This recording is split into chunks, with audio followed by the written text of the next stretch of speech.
Esselamu Aleyküm ve Rahmetullahi ve Berekatuhu.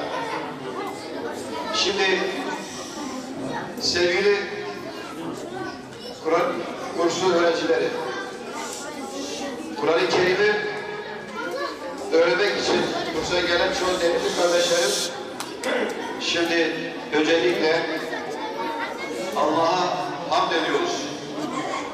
Neden hamd ediyoruz? Çünkü bizlere Yüce Allah çok nimetler verdi, imkanlar verdi. Bize çok iyilikler bulundu. Ne yaptı? Bize Yüce Allah ne yaptı? Çok imkanlar, nimetler verdi ve bunların korunmasını bizden istedi. Büyüklerimiz, annemiz, babamız.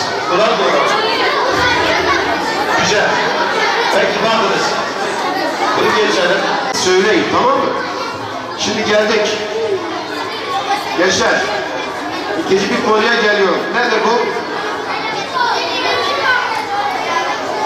Herkes görüyor mu?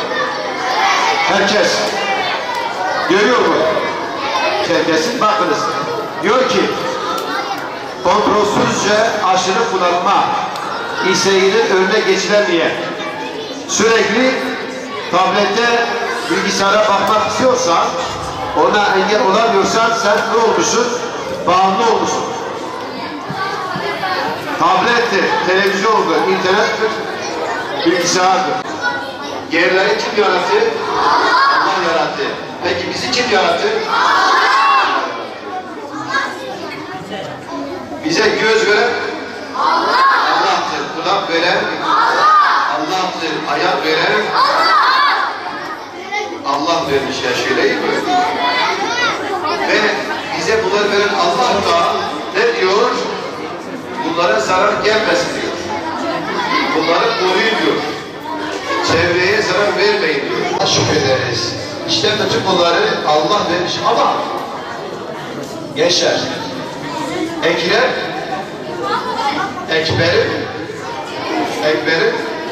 bütün şeyleri, saç yapısı, gözü, eli, ayağı, hücreleri, DNA'sı hepsi Ekrem'e hastır.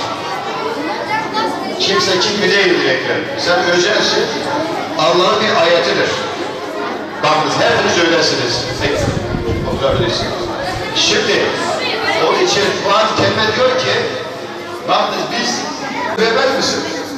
Bir tane verseler, bir tane yere vermez. Diyor ki tek gözle olmaz. Peki demek ki göz nedir? Bakınız. Çok kıymetli değil mi? Gözü veren kimdir? Bize para aldı mı? Karşımızı verir değil mi? Allah diyor ki öyleyse şu gözlerinizi koruyun. Şimdi eli olmasa bir Allah ifade eder mi? Belki gözü olmayan sana deseler ki Ekber, ya sana çok para verelim. Bize gözlerini ver. Verir misin? Çok para verelim. Sana bir ev verelim, araba verelim. Bir apartman verelim. Gözünü verir misin? Herkes soruyor. Otur. Sen gel bakayım. Artık Silvan'da dışarıda aynı oyunlar oynanıyor. Allah diyor ki sağlığı bozan şeylerden uzak dur. Sana zarar gelmesin. Ben bunu haram kıldım. Nedir?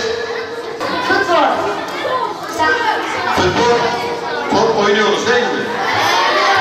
Saklambaç. Saklambaçı oynuyoruz dışarıda.